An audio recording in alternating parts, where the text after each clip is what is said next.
We hope you and your loved ones are safe and healthy.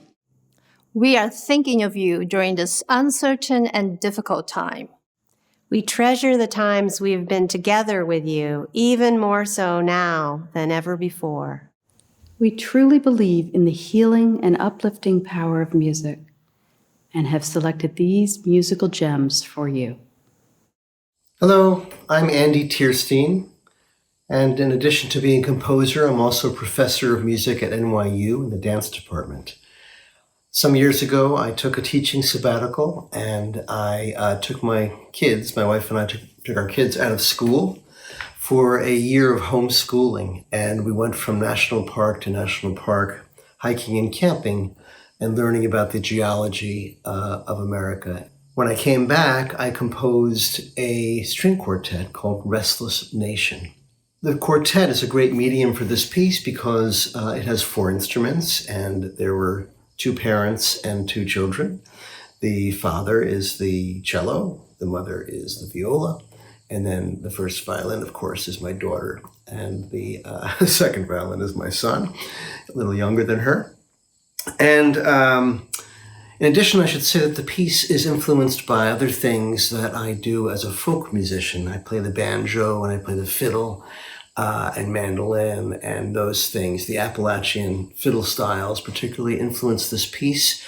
And this movement is called Of Rocks and Rivers, which is really an ode to nature because it's about the Big Bend National Park. So it's really that, looking at nature and what we can learn from nature.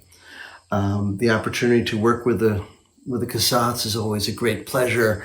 In addition to the importance of them being for women, a field that really is underrepresented, it's their attention to detail, the camaraderie they have amongst themselves, the way they can listen to each other, and the feeling that they put into the pieces. So it's really great that this quartet is doing work by new composers, and this is a pleasure to be working with them again. Enjoy.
For over 100 days, the Cassatt Quartet did not and could not meet together to rehearse due to the lockdown.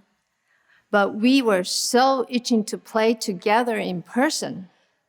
We were fortunate enough to find a hall in a very welcoming community in Austin, New York, where we were able to play once again together, socially distanced and masked, of course. It has been such a blast to play together again as we prepare this video for your enjoyment. Mozart wrote the Divertimento in F major at age 15, following a trip to Milan with his father. They were back in Salzburg. He hadn't yet composed his string quartets, but this piece is perhaps a precursor of those. It's in 3 movements, the outer movements being full of joy and exuberance, and the inner andante movement is very lyrical and operatic.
wonderful music.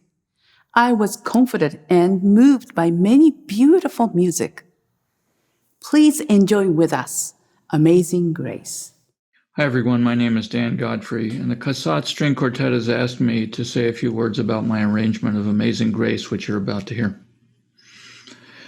Amazing Grace, of course, has been interpreted in innumerable ways, ranging from the Black Gospel tradition to sacred harp singing to many, many others over the decades. And it has a remarkable background.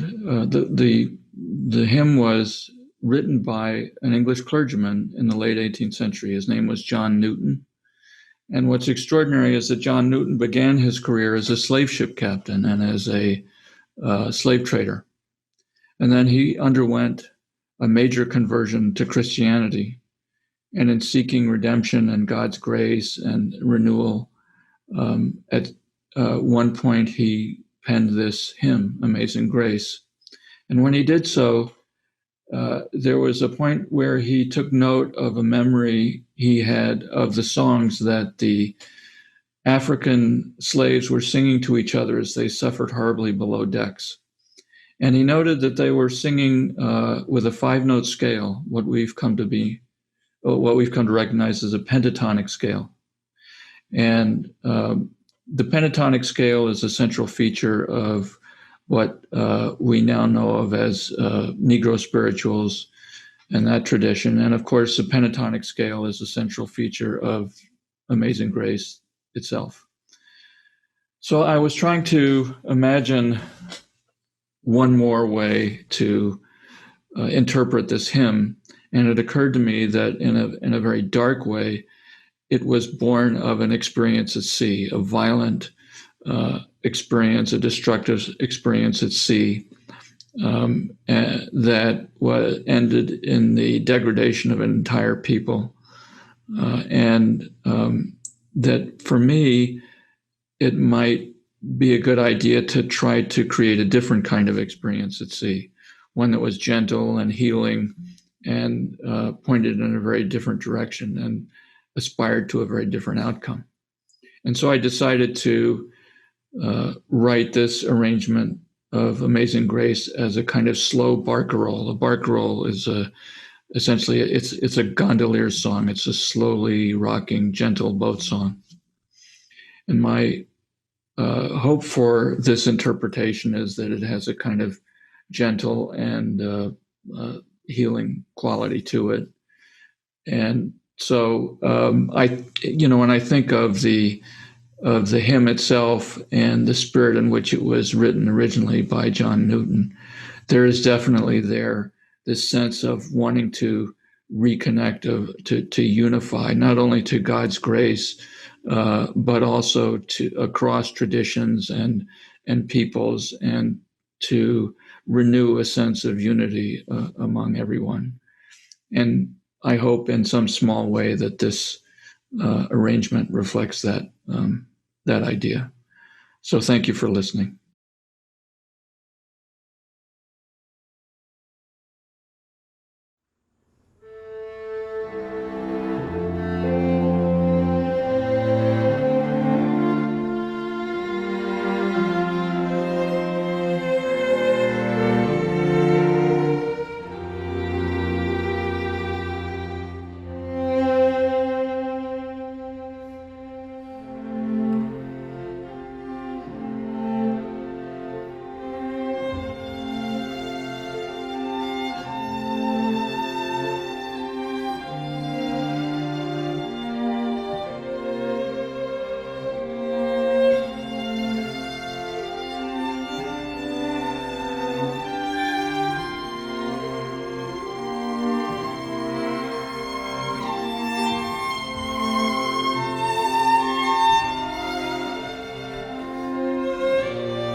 We hope you've enjoyed our music and it has brought you joy and comfort from the safety of your home. And most of all, We miss you so much.